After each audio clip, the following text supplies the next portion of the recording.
बदलाव की दस्तक अब हर गली हर मोहल्ले में गूंज रही है। बिहार के नालंदा जिले में आज एक नई राजनीतिक ऊर्जा देखने को मिली जब पूर्व केंद्रीय मंत्री और जन स्वराज के वरिष्ठ नेता आरसीपी सिंह पहुंचे बिहार शरीफ। नमस्कार, मैं सुभाष रजक और आप देख रहे हैं अपना नालंदा, अपना शहर, अपना खबर। सोसराय में आयोजित जनसभा को संबोधित करते हुए उन्होंने साफ शब्दों में कहा, हम सिर्फ सत्ता की लड़ाई नहीं लड़ रहे हैं, हम व्यवस्था बदलने आए हैं, जनता को जगाने आए हैं। बिहार बदलाव यात्रा के तहत आयोजित बिहार बदलाव संवाद कार्यक्रम में उन्होंने जन स्वराज पार्टी की नीतियों, प्रशांत किशोर के विचारों और एक पारदर्शी जवाबदेह सरकार के विजन को जनता के सामने मजबूती से रखा। उन्होंने कहा, जनता का राज ही जन स्वराज का लक्ष्य है। हम हर जिले हर गांव तक यह संदेश लेकर जा रहे हैं। सभा में शामिल हुए हजारों लोग और पार्टी के प्रमुख नेता, जिला अध्यक्ष अरविंद प्रसाद, महिला अध्यक्ष पूनम सिन्हा, युवा अध्यक्ष दीपेश वर्मा और अन्य वरिष्ठ पदाधिकारी सभी ने इस आंदोलन को जन जन तक पहुंचाने का संकल्प लिया। 2025 के विधानसभा चुनावों को ध्यान में रखते हुए आरसीपी सिंह ने लोगों से अपील की, अब वक्त है एक सक्षम, जनहितकारी और पारदर्शी सरकार चुनने का। तो क्या आप तैयार हैं बदलाव की इस लड़ाई में शामिल होने के लिए? क्योंकि अब सिर्फ सरकार ने व्यवस्था बदल ली है, अब सिर्फ वादा नहीं, असली विकास चाहिए। जन स्वराज के साथ जुड़िए, क्योंकि यही है जनता का असली राज। जन स्वराज, जनता का संकल्प, व्यवस्था का परिवर्तन। देखिए आरसीपी सिंह अपने भाषण में क्या बोलते हैं, और ऐसे ही अपडेट्स के लिए जुड़े रहिए हमारे चैनल के साथ। आप देख रहे हैं अपना नालंदा और मैं हूं सुभाष रजक। धन्यवाद। अरविंद जी हमारे जिला के प्रभारी, जिनका आप सुन रहे थे, नवादा से आए हैं, आदरणीय हृदय बाबू, और आप लोग भी कुछ शुभकामना दीजिए कि जब 2025 का भी चुनाव होगा ना, तो बिहार शरीफ सीट तो जीतिएगा ही, नवादा से लड़ेंगे, ये भी जीत करके विधायक। डॉक्टर दीपक जी हमारे आए से पूरा, और ये प्रबंधन के हमारे प्रभारी, इनका भी भविष्य आप जानते हैं इनको बहुत मेहनती हैं, से पूरा में अच्छा काम करते हैं, और इनके मार्गदर्शन में आज जो हमारे जिला अध्यक्ष का प्रस्ताव क्या था, नालंदा के 7 सीट पर जन स्वराज के उम्मीदवारों को जिताना है, ये पूरा करने का संकल्प। देखिए बहुत समय लग जाएगा, मैं सब साथियों का नाम लूंगा। समय कितना हुआ बताइए जरा? 4 बजा है। अपना चुनाव चिन्ह क्या है? चुनाव क्या चीज है? स्कूल का बस्ता है। स्कूल में छुट्टी कब होती है? 4 बजे। तो छुट्टी का टाइम पे बोलने का मुझे अवसर मिला है, तो आपको हम बहुत देर तक नहीं रुके थे। जब मैं स्कूल में पढ़ता था ना, ये वाला स्कूल नहीं था कि 7 बजे जा रहे हैं और 2 बजे आ रहे हैं। हम लोग 10 बजे जाते थे, 4 बजे आते थे। तो मैं देख रहा था 4 बज गया तो छुट्टी का टाइम हो। तो कुछ देर छुट्टी के बाद हम लोग कुछ खेलते थे, इसलिए कुछ देर आप लोग हो जाए। अब जरा ये जो गंभीर बात है, रोज आप क्या देख रहे हैं, अभी चर्चा कर रहे थे हमारे हृदय बाबू, बिहार में एक बात अगर जाइए ना, तो चाहे गांव हो, शहर हो, पटना हो, दिल्ली हो, क्या लोग चर्चा करता है? भ्रष्टाचार, भ्रष्टाचार, भ्रष्टाचार, भ्रष्टाचार, यही बोलता है ना। और जब पिछला आंकड़ा देखिएगा, भ्रष्टाचार का जो अगला आंकड़ा था, उससे कई गुना ज्यादा होता है। ये मत समझिए कि पहले 15 रुपया में कास्ट सर्टिफिकेट बन जाता था ब्लॉक अंचल में, अब 1500 रुपया लगता है ना। तो 15 रुपया कितना हो गया? 1500 रुपया। आप जरा समझिए, एक समय में बिहार में एक चर्चित घोटाला हुआ। बिहार के नामी व्यक्ति का नाम आया, सजा भी हुई। अमाउंट कितना था? 950 करोड़। सुनिए इस बात, अभी जिसकी चर्चा कर रहे थे इंद्रदेव बाबू कि साहब संस्था है, उसका काम होता है कि सरकार जो खर्चा करती है ना, उसका हिसाब किताब रखना। तो क्या बता रहे, 70,000 करोड़ से ज्यादा का मिसमैच है। अब उसको घपला कहिए, घोटाला कहिए, लेकिन 70,000 करोड़ रुपए का हिसाब मिलता नहीं है। तो 950 करोड़ में तो लोग सजा पा गए, 70,000 करोड़ का क्या होगा जी? आप समझ रहे हैं? जब बिहार में नीतीश बाबू की सरकार बनी थी, मैं उनका प्रिंसिपल सेक्रेटरी, उस समय बिहार का बजट था 23,500 करोड़ रुपया। 2025 के आपके सामने मैं जुलाई में भाषण कर रहा हूँ, तो धनराशि का मिसमैच कितना है? 70,000 करोड़। सोचिए, जितना बजट था 2005 में, उससे 3 गुना ज्यादा। ये समझना बहुत जरूरी है। और ये देखिए, मैं हर एक मीटिंग में कहता हूँ कि हम लोग किस बात की चर्चा कर रहे हैं? हम लोग चर्चा कर रहे हैं बदलाव की। टिक्की लग रहा है, ये समझिएगा, ये सिर्फ एक नारा नहीं है। बदलाव का मतलब समझते हैं ना? परिवर्तन काहे के लिए? अच्छा के। और एक बात जरा जान लीजिए, अपने बिहार में पहले भी बहुत बदलाव हुआ। आपके सामने मैं इसलिए रखना चाहूंगा कि आपको इसको पता होना चाहिए, क्योंकि हम लोग उसको देखे पहली बार 1967। बहुत लोग तो पैदा भी नहीं हुए होंगे, हम लोग पढ़ते थे उस समय। 1967 में कांग्रेस का जो बिल्कुल छत्र राज था, वो समाप्त हुआ था बिहार में, और एक मिली जुली सरकार बनी थी। और उस समय कोई सरकार तो बनती थी, मुख्यमंत्री कोई 3 दिन रहते थे, कोई 3 महीना रहते थे, और कोई 5 महीना रहते थे। इस प्रकार से हो रहा, वो एक बहुत बड़ा बदलाव। उसके बाद आप आइए, बहुत बड़ा बदलाव कब हुआ? 1975 में जब इमरजेंसी लगाई गई देश में, फिर कांग्रेस सरकार थी। 1977 में हम लोग पढ़ते थे पटना में, पटना कॉलेज में पढ़ते थे। जब रिजल्ट आया था मार्च में, हमारे प्रोफेसर थे पॉलिटिकल साइंस के, मैं भी इनका नाम जानता हूं, चेतकर झा साहब। उन्होंने कहा बिहार में दूसरी क्रांति में दूसरी आजादी मिली। साधारण बदलाव की चर्चा नहीं थी 1977 में, क्योंकि इमरजेंसी के दौरान से बाहर निकला। लोगों की अपेक्षाएं थी, बहुत अपेक्षाएं थी, लेकिन कुछ ही दिनों के बाद फिर जो समूचा का समूचा हो। उसके बाद 1989 में, 90 में फिर एक बदलाव आया बिहार में, बहुत बड़ा बदलाव आया, और वो चलता रहा 15 वर्षों तक। और 2005 में फिर से बहुत बड़ा बदलाव आया। सब लोगों को लगा क्या पुरानी जो गलतियां वो दोहराई नहीं जाएगी। और 20 साल में हमने जो हम देख रहे हैं, तो हमने तो आपके सामने बात को रख दिया। बातें बहुत करनी थी, लेकिन मैं कुछ पर आऊंगा सीधे सीधे। हम लोग सब शिक्षा की बात कर रहे हैं, इसको जरा सुनिएगा गौर से। शिक्षा का स्तर जब हम लोग गांव में पढ़ते थे, हाई स्कूल में पढ़ते थे, हुसैनपुर में पढ़ते थे।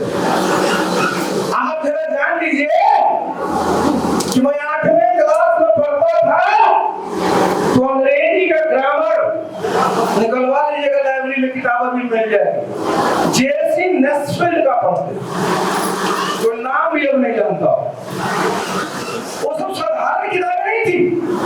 उसका एक स्तर था, जो गणित की किताबें थी, गजब का सब होता था।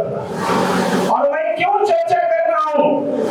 अभी मैं पिछले साल में गांव में रहता हूं, 12वीं क्लास की बच्चियां परीक्षा देकर के आई, चूंकि वहां मैं मंदिर बनवा रखा हूं, तो बेटी सब आई थी भगवान के सामने मत्था टेकने के लिए, परीक्षा अच्छा जाए। तो पिछला वाला क्वेश्चन पेपर मैंने देखा, और वो क्वेश्चन पेपर किसका था? सोशल स्टडीज का, सामान्य अध्ययन। मेरा तो माथा ही घूम गया, पूरा का पूरा माथा घूम गया कि बिहार में शिक्षा की अब यही स्थिति हो गई। भाई ऑब्जेक्टिव क्वेश्चन समझ में आता है, साइंस के सब्जेक्ट होते थे, अंग्रेजी में हमारे ग्रामर के सब्जेक्ट होते थे, लेकिन आप बताइए जो हमारे सोशल स्टडीज के बड़े बड़े सब्जेक्ट हैं जिसमें आपको लिखना पड़ता है, उसको भी ऑब्जेक्टिव कर दिया है। रिजल्ट क्या होगा तो मैं बता रहा हूं कि सुन लीजिए। आजकल बच्चे नंबर कितना लाते हैं? 99% लाते हैं ना। हमारे गांव में मैंने देखा है बच्ची लाई थी 97%। 97%। हम रैंकर होते थे, हम लोग 80% नंबर नहीं आता था। 78% में समझते थे कि बड़े भारी हीरो है। 97% वाले को हमने कहा कि जरा 2 लाइन लिखो तो सर आप जरा समझिए इस बात को।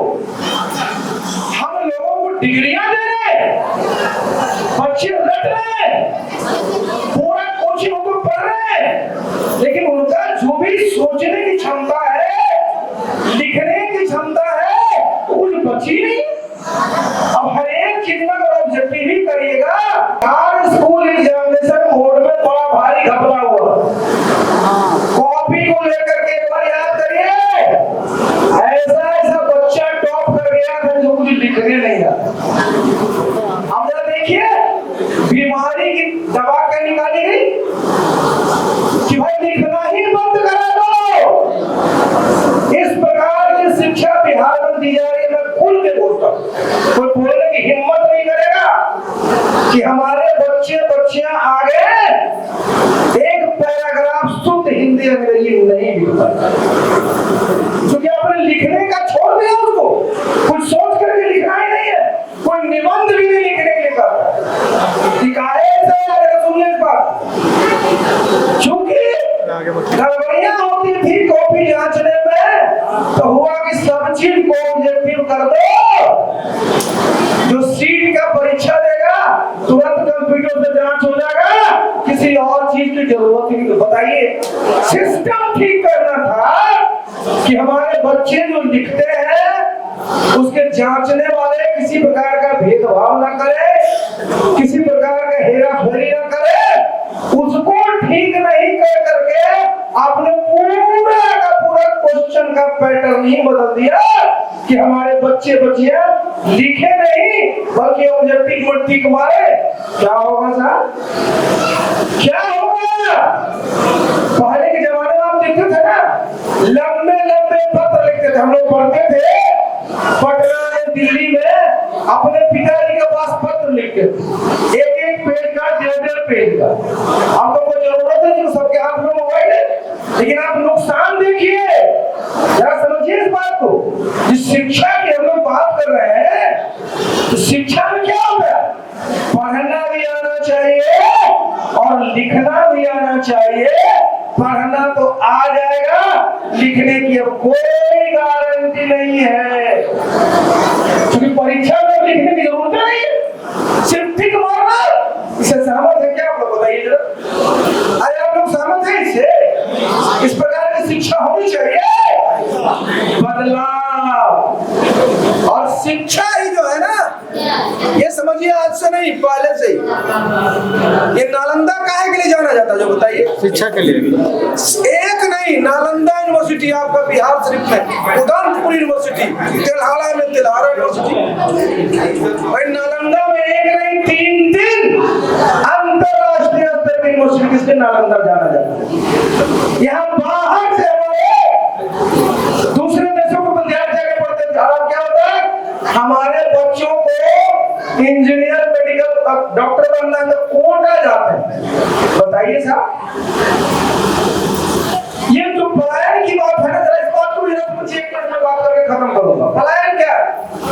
हम लोग जब पढ़ते थे ना, ये सुन लीजिए जरा, हम लोग जब पढ़ते थे, मैं 74 में हाई स्कूल को परीक्षा दिया था, साइंस कॉलेज में 74 में पढ़ने गया था। बिहार का कोई विद्यार्थी पटना से बाहर बाहर नहीं जाता था पढ़ने के लिए, बिहार से बाहर कौन नहीं जाता। हम लोग टॉपर में से थे, हम लोग कभी नहीं गए। हम कब गए जरा सुन लीजिए। 74 से 76 हमारा हो गया इंटर। हम जानबूझ के बोलते हैं कि आपको जानना चाहिए पलायन की शुरुआत कहाँ से। उसके बाद साइंस कॉलेज में पढ़ते थे, हम लोग मेरिट वाले थे। हम लोग का डायरेक्ट एडमिशन होता था इंजीनियरिंग में रुड़की में, सीधा बिना परीक्षा दिए। समझे लोग, छोड़ो ना। देखिए सुनिए इस बात, डायरेक्ट एडमिशन होता था। मैं गांव का व्यक्ति था, रुड़की में एडमिशन नहीं लिया, हमने एडमिशन कहा लिया पटना कॉलेज। हमारे परिवार के वकील थे, उनकी सोच थी कि हमारा निर्णय गलत था, क्योंकि हम क्या सोच रहे थे कि हमको उस समय की इंजीनियर नहीं बनना है, हमको आईएएस बनना है। अब जो मैं बता रहा हूँ जरा सुन लीजिए। पटना कॉलेज में मैंने पढ़ा हिस्ट्री।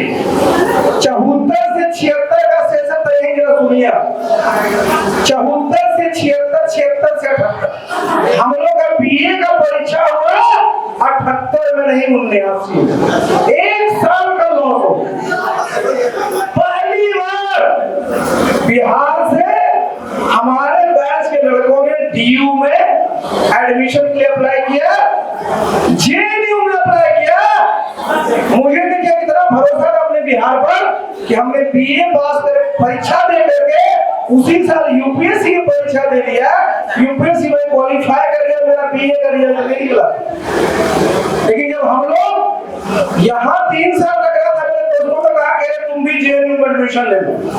पटना के लोग हम लोग जाते थे, परीक्षा होता था जेएनयू में, 1 से लेकर 10 तक सब हम लोग पटना के ही लड़के होते थे, कोई बाहर आया। तो पहली बार 79-80 के दशक में विद्यार्थी लोग पटना से बाहर जाने लगे, दिल्ली यूनिवर्सिटी में नंबर लगने लगा, जेएनयू में लाइन लगने लगा। उसके पहले कोई विद्यार्थी हमारा पटना से बाहर नहीं जाता।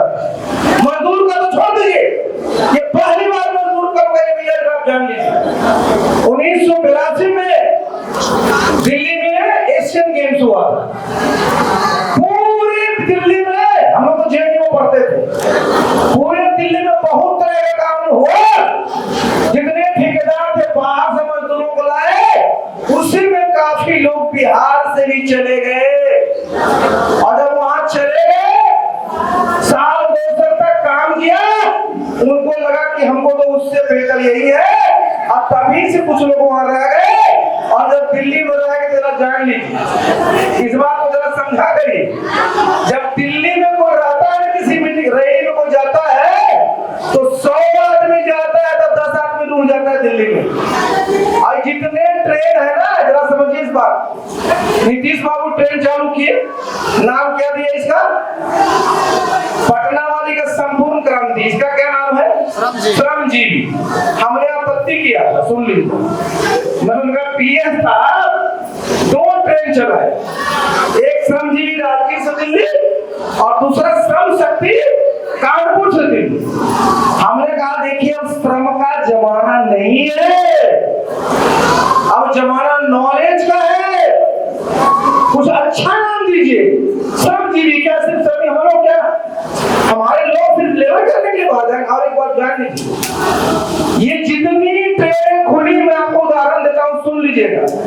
गोरखपुर से एक ट्रेन खुलती थी, जीटी लोग आता था मुंबई। हम पहली बार 86 में हम वहां एसडीएम थे। पता चला कि साहब जितना लोग ट्रेन पर चढ़ रहा है, कम से कम 25% लोग मुंबई से नहीं लौटता। ये जितनी ट्रेनें इस तरह से खुलती है ना, लोगों को लगता है कि हमारे लोगों को जाने का जरिया हुआ। वो एक तरह से बिहार को और पूर्वी उत्तर प्रदेश को मजदूर का मंडी बनाने का काम। अरे भाई हम लोग बाहर गए, हम आईएएस अफसर रहे तो ठीक है, इंजीनियर रहे ठीक है, प्रशांत के यूसेफ में काम किए ठीक है, लेकिन हमारे लोग 2 जून रोटी के लिए बिहार से बाहर जाए, ये कतई स्वीकार नहीं है। जहाँ हम लोग हैं, ये भी जरा जान लीजिए, खत्म कर रहे हैं। इस इलाके में जब हम लोग बचपन में थे, दिनेश जी को पता होगा, 54 कोल्ड स्टोर था, 54 बिहार से। सोचिए जरा, हम कब की बात बोल रहे हैं? 1960 और 70 के दशक, 54 कोल्ड स्टोरेज। ये आप यहाँ सोडी क्या बोल रहे हैं? हमारे गांव मुस्तफापुर में एक नहीं दो आलू होता था। हमारे गांव के लोग खेत से ही ट्रक में आलू भर करके कलकत्ता तक चले जाते। आप देखिए, आलू का इलाका, प्याज का इलाका, सब्जी का इलाका, लेकिन कोई फूड प्रोसेसिंग का काम नहीं किया। सीधे सीधे कच्चा आलू हम लोग कलकत्ता पहुंचा दिए, जहां पहुंचाना था पहुंचा दिए। आज देखिए, आलू का क्या क्या नहीं बनता है? आलू का पाउडर बनता है, आलू का चिप्स बनता है, आलू का क्या नहीं बनता, लेकिन उसके बारे में कोई सोच नहीं। हमारे यहाँ इतनी उपजाऊ जमीन है, हमारे लोग इतने किसान परिश्रमी है, हम लोग सिर्फ और सिर्फ रॉ मटेरियल देते हैं, और वो जितना आलू का उद्योग है वो बाहर चलता है। अब ये कतई स्वीकार नहीं है। अब हमारे बिहार में ही उद्योग धंधे लगेंगे। अब साथियों, क्योंकि समय बहुत हो गया है, बोलना तो बहुत था, फिर हम लोग बोलेंगे, लेकिन एक बात मैं आपको जरूर बता कि जितने लोग यहाँ मैं देख रहा था सबके चेहरे पर, क्योंकि मैं थोड़ा भगवान ने दिया है, मैं तेरा बॉडी लैंग्वेज में देखता हूँ, सारे लोग उत्साही लोग। और एक बात मैं बता रहा हूँ, जितने आप यहाँ है ना, जितने लोग आए हैं, आप सबने जो संकल्प कर लिया है, तो यहाँ पूरा बिहार में कितना बूथ है? बिहार से 400 के आसपास बूथ है, 396, 400। इस हॉल में ही 400 से ज्यादा लोग थे। और देखिए, मैं बार बार बोलता हूँ, मैं तो संगठन का कि बूथ जीतो, चुनाव जीतो।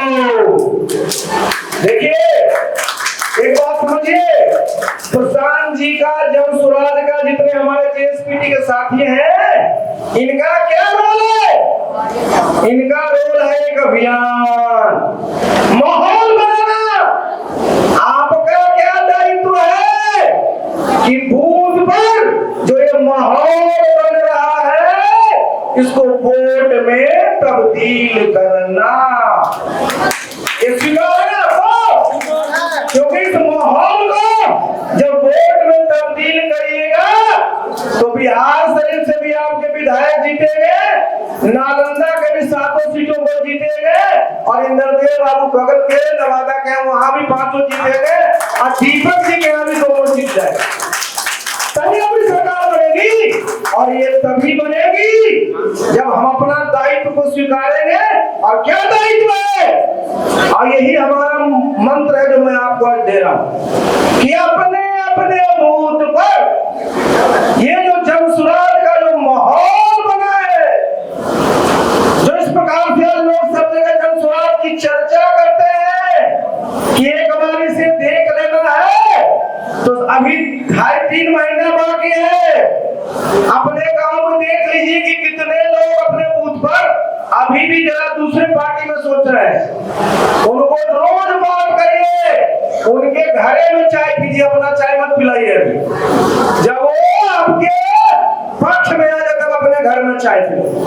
अभी उन्हीं के यहाँ बैठिए, उनको समझाइए कि अरे आपके नेता तो नीतीश बाबू रहे, हम लोग भी नेता रहे, तब तो उनको कुछ याद ही नहीं रहता। तो भाई, जितने लोग यहाँ मंच पर सब जगह बैठे हुए हैं, किसी न किसी समय, किसी न किसी पद पर नीतीश बाबू के साथ काम किए हुए कि नहीं काम किए।